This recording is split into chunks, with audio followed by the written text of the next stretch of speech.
The Jets' fourth quarter comeback wasn't enough as they fall to 0-3 on the season for the first time since 2021, excuse me. It is brutal, freaking brutal. At least they showed some heart. We'll talk about it right here, right now on NY Flight Jets This Talk. is NY Flight Jets Talk. We're kinda long. NY Flight Jets Talk. We're talking Jets. NY Flight Jets Talk with special guests. NY Flight Jets Talk. Here's your host, Connor Long.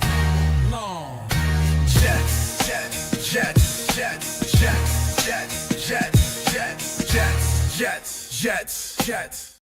What a brutal game for the New York Jets. And you guys know I have been defensive of this team two games in. Prior to today, obviously, I was defending them. I was happy with the moral victory, however you want to call it, that we saw in week one as fans of this football team. But today was heartbreaking. Today was tough. Today was brutal as the Jets fall to 0-3 on the year. And look, when you talk about how competitive the Jets were in today's game, before the fourth quarter, the fact that the Jets came this close to winning today's game was just shell-shocking to me. Because anyone who watched the first half of today's game knows that this team played abysmal in the first half. The first quarter, it was a great start for the Jets offense. It was a great start for Tyrod Taylor. We were liking what we were seeing out of him. 7 of 11 for 56 yards in the first quarter. He was dealing. We were all excited. Then you get to the second quarter of today's game and for this team, and everything just seemingly goes downhill. 9 yards through the air, took 2 sacks, a strip sack that set up the Buccaneers to convert on a field goal. He threw a pick 6 right before halftime, extending the Buccaneers' lead to 2 scores. That pick 6, folks, is where I tuned out. Obviously, I'm still watching the game. I'm still watching every snap so closely, but that's where I was like, all right, this game's over. This team's done. That's what I was thinking. Jets come out of the break. Another touchdown for Tampa Bay, excuse me. A field goal for Tampa Bay to open the second half, marched all the way down to the Jets' 10-yard line. They eat nearly 10 minutes of the freaking clock in the third quarter. Then they convert on a field goal. They take a 3-possession lead there. And then Jets get the ball, and we're all excited. We're not excited, but we're thinking, hey, maybe they could do something. Aaron Glenn coming out of the break, we're always talking about what he could do and, how he's going to galvanize the locker room, talk to these guys. Like, all the expectations we had for Aaron Glenn, if he could do one thing, it's potentially help change the script in the second half. The first drive was anything but promising for the Jets. Get to 3rd and 12 near midfield. Tyrod Taylor delivers a strike to Tyler Johnson for would have gone for more than 20 yards. And, of course, Tyler Johnson then drops it. Then Aaron Glenn keeps the offense on the field for 4th down, and he calls what was literally, I don't even know the way to put it, it was a check down to Alan Lazard for what surprisingly ultimately went for 8 yards. I thought it was going to be a 3-yard gain. It went for 8 yards. Still not enough for the first down, of course. So then Buccaneers ball there. Jets defense that played, again, a really, really rough game in the first half. Got a nice defensive stop. Then Tyrod Taylor goes down the field. Beautiful 10-play, 80-yard drive. Caps it off by a touchdown pass to Garrett Wilson. Then the Jets deficit cut to 10 points, 10-12 remaining in the fourth quarter. Someone who's typically optimistic about this team. I had hope this team could do something. Maybe. Another defensive stand. Taylor goes down the field again. 11 plays, 73 yards. Caps it off with a touchdown to Alan Lazard. Never think I'd be saying that. New York's deficit cut to 6 points. 3:40 to go in the fourth quarter. And then this is where the game really intensified and got even more crazy. So Jets hold Tampa Bay to a 3-yard gain on the first possession, on the first play of their drive. Burn a timeout. Then they allow what was a back-breaking 33-yard scramble play from quarterback Baker Mayfield. Puts them in a field goal range, and that's where it's like, you need a miracle. And the Jets never get miracles. But today, in this situation, the Jets got a miracle, and It was one of the craziest plays I think I have ever seen watching this football team, what we saw happen. And that is Will McDonald jumping the line, not only blocking Tampa Bay's field goal that would have sealed the game, but returning it for a touchdown, giving the Jets 26 point lead. So the Jets have this lead, 1:49 to go in the fourth quarter. Then the defense, it's evident they need to go downfield. They need to get a stop, blah, blah, blah, blah, blah. Ultimately, 15-yard completion to Sterling Shepard puts them in field goal range, sets up Chase McLaughlin, secures a 36-yard game winner. So really a roller coaster of a game for the Jets today. And we're going to break it down. We're going to break down everything surrounding today's game here on the show. But in the meantime, Aaron Glenn is speaking to reporters right now at the podium. So we'll turn it over to Glenn. We'll see what he has to say. And then once Glenn is done addressing the media, we will get back to our thoughts right here on NY Flight Jets Talk. On the injury front, two guys of note. Quincy had a shoulder. I see exactly how he's going to be when we get back. And Marcelino, hamstring. I think he'll be just fine. When it comes to the game, man, these guys, they fought their ass off. Love every one of those guys for how they came out in the second half. The thing is, we didn't do anything different when it comes to mentality and what we were trying to do. Obviously, the pace had to pick up a little bit when it comes to our offense. There are just small, critical things that we got to get better, and we will do that. We do. But today showed me a lot about who we were as a team and who we're going to be also. So a number of things that we got to correct. And I'm going to say this again, there's no such thing as moral victories when it comes to us. And we're not the same team. We're not the same team at all. And I'm looking forward, to our next challenge, which would be against Miami. So we're going to go to work next week, continue to look at those things that we need to fix, and we're going to hone in on that. But I give a lot of credit to the way these guys came out and fought. No quitting any of these guys. But we just have to correct those real small things when it comes to the turnovers, when it comes to listen, this game wasn't won and lost on penalties at all. So I know that's going to be a huge thing. But when you look at the facts, you let me know where we were in penalties before this game. So I'm not even going to use that as an excuse. So we got to get better. I know that. We will get better. But I like exactly the way our guys fought. I feel like Tyrod was, getting a little bit more rhythm in the second half. Just kind of what did you see from him in that second half? That's exactly what he did. I think Tanner did a really good job. We talked at halftime as far as some of the calls that we knew that he liked. We want to make sure we get those in, and we got him in at a more rapid pace. And just like any quarterback, man, once those guys get into a rhythm, man, they start to see the game a lot quicker, and things really slow down for him. And I thought that's what happened to him going to the second half. The thing that we have to do is, man, how quickly can we start that process of us being able to move the ball and make those plays? And we have to do a better job of that. That's one of the things that I was talking about how we got to go to work next week and make sure that we correct those things and making sure we start a little bit faster. We're kind of the emotions like at the end there. You go from that high of that punt return touchdown and then come right back and score, obviously. But man, it's always tough. But here's the thing that we also talked about is confidence and belief. And that's why I say these guys are not the same. These guys believe. And we're going to continue to believe.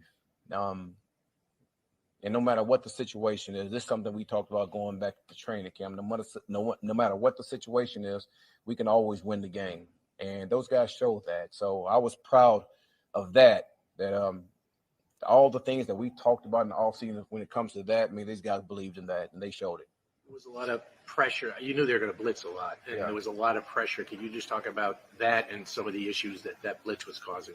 That's nothing new from a Todd Bowles defense. That's what they always do. And there's really nothing to really elaborate on. That's who he is as a defensive coach. He likes the pressure. And when you do that, man, we got to be spot on with how we protect.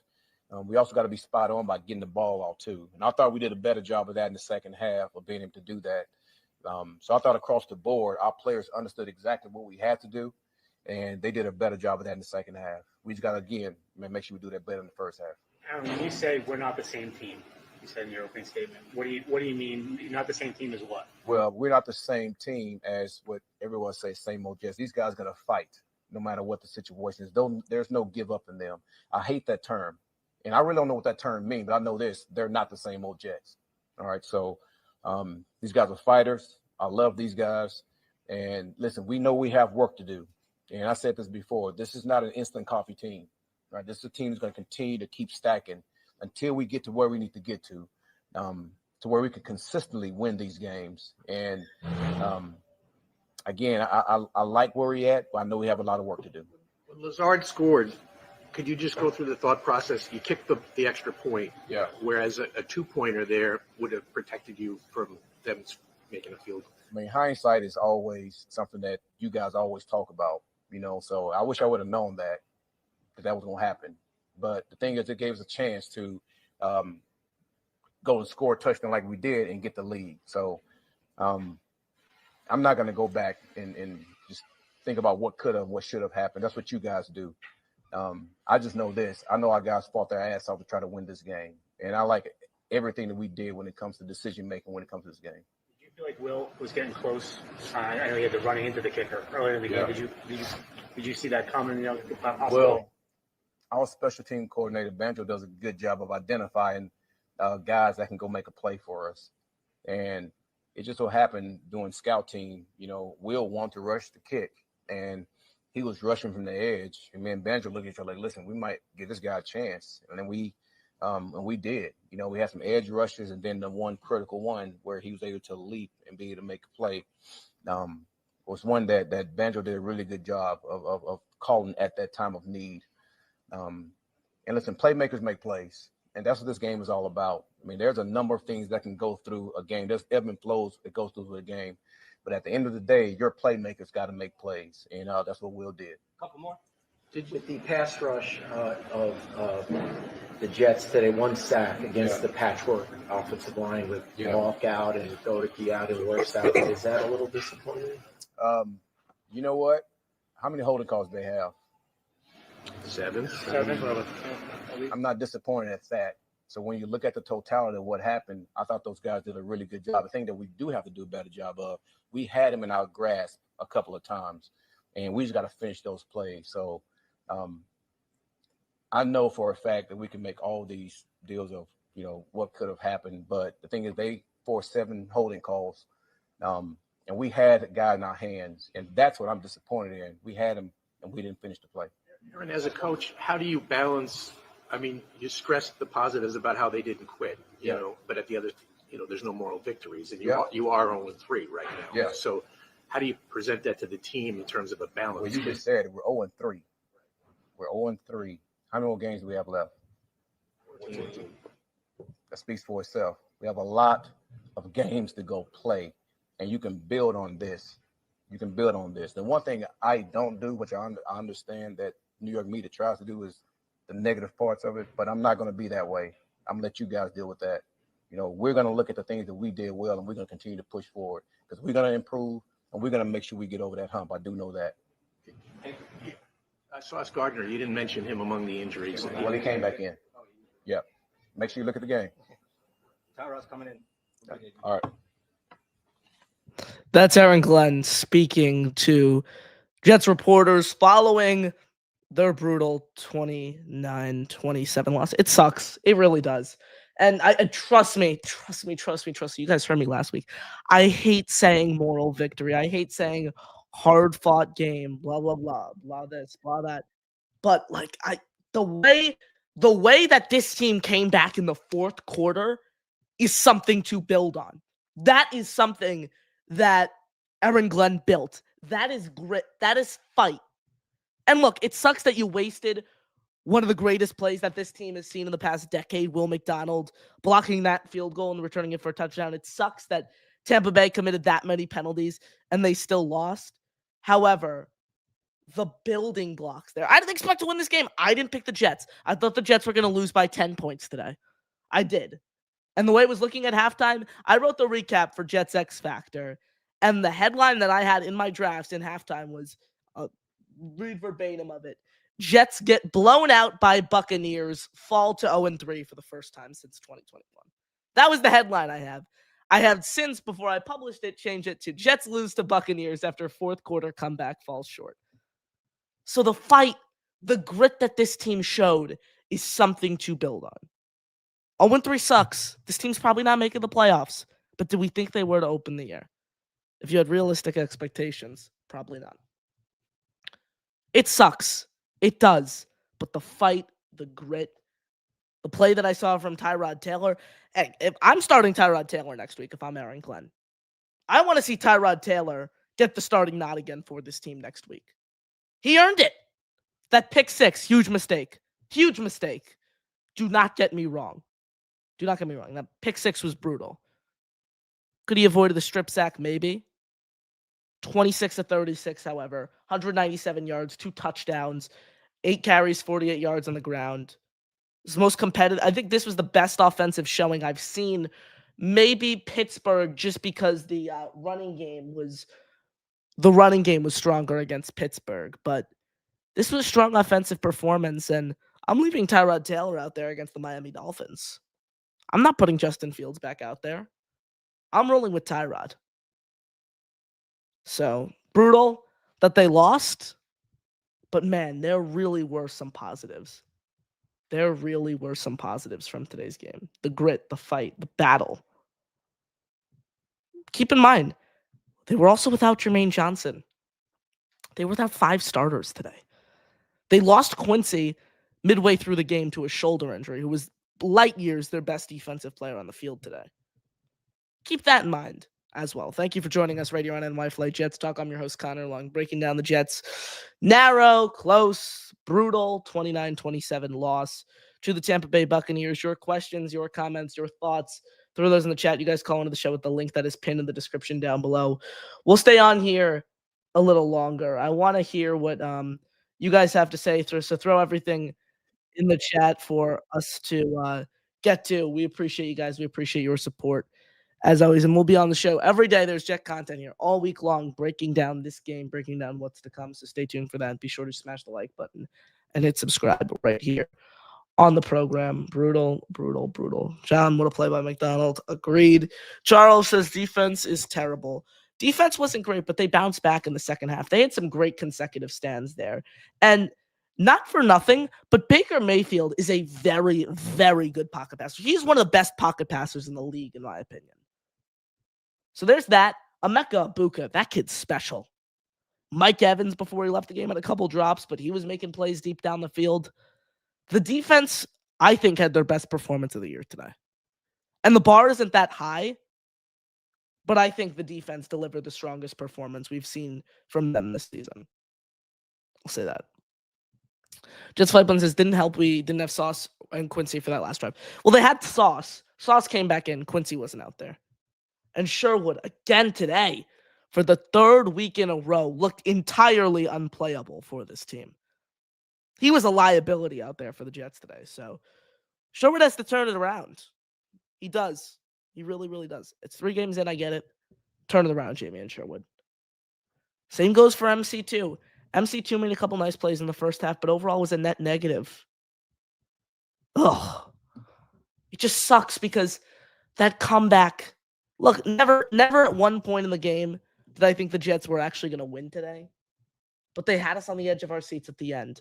They showed hope. They showed promise. The positive, at least, is there's something to build on there. And again, I am leaving Tyrod Taylor out there as this team's starting quarterback. I understand if you might want to see Fields. I understand the fans who want to see Justin Fields, but again, I'm leaving Tyrod Taylor out on the field for Monday night against Miami. He had great command of the offense today. So I'm saying I'm keeping Tyrod Taylor out there. And I know people are going to talk about the fact that he threw the pick six. The way he was able to come back and command that offense, I'm leaving Tyrod Taylor out there. Agree to disagree. Agree to disagree. I want to hear what you guys have to say. Nevertheless, thank you for joining us right here on the show. Nathan, sis Glenn saying it's only 3 games really pissed me off. 0-3 teams don't go anywhere. He seems like he doesn't care because we have more games. Every game you have to play like your life depends on it. Sure, and the team played with fight. The team played with grit today. They ultimately lost to a very good 3-0 team in the Tampa Bay Buccaneers. That is the bottom line. Glenn's point is like the season's not over. The schedule gets so much easier once you get past the Denver Broncos in week 6, that is. So I'm not signing off on the year. I'm not saying the year is over. They're not making the playoffs. I mean, I didn't have playoff expectations for them in the first place. But look, it's not just a broken year. This doesn't matter, blah, blah, blah, blah, blah. There's still a reason to go out and win this season. That's what I'll say. We'll wrap with this, and then we'll wrap up the show right here. A quick 25, 30-minute post-game shows we typically do immediately after the final whistle. And then on here, hours on end all week long, breaking down the game. Momo says leave Taylor and until he gets hurt. It's about 2 to 3 games. Then we got to go back to Fields. People, I'm sure, are going to disagree with me when it talks about putting Tyrod Taylor in the game. But Fields is way too inconsistent for me. And when you look at what Tyrod did today, again, I'm a Fields guy. But when you enter a game that you need to win, look, Glenn won't do it because it's going to show that they're giving up on Fields. But I think the right decision would be leaving Tyrod out there. Look, they didn't win the game. If they won the game and Tyrod delivered this performance and they won, I'd say undoubtedly so. But just the command and the grip and the grasp that he had this offense, I'm putting him out there on Monday Night Football. I'll say that. Thank you all for joining us right here on NY Flight Jets Talk. I appreciate the support as always. Brutal. 0-3. We haven't seen this since 2021. Sucks. It does. It really does. But you guys are the best. You continue to support the channel, which goes a long way. So continue to smash the like button. Continue to hit subscribe. Appreciate that, a lot of you guys. I appreciate your support as always. See you all week long here on the channel, breaking everything down on the feed. So shout out to all of you for joining us. That'll do it for me. I'm your host, Connor Long, signing off right here on a post-game edition of NY Flight Jets Talk after the team suffers a brutal 29-27 loss to the Tampa Bay Buccaneers. Shout out to everyone. I'm Connor Long, saying have a great rest of your evening. And as always, JTS, Jets. Peace out.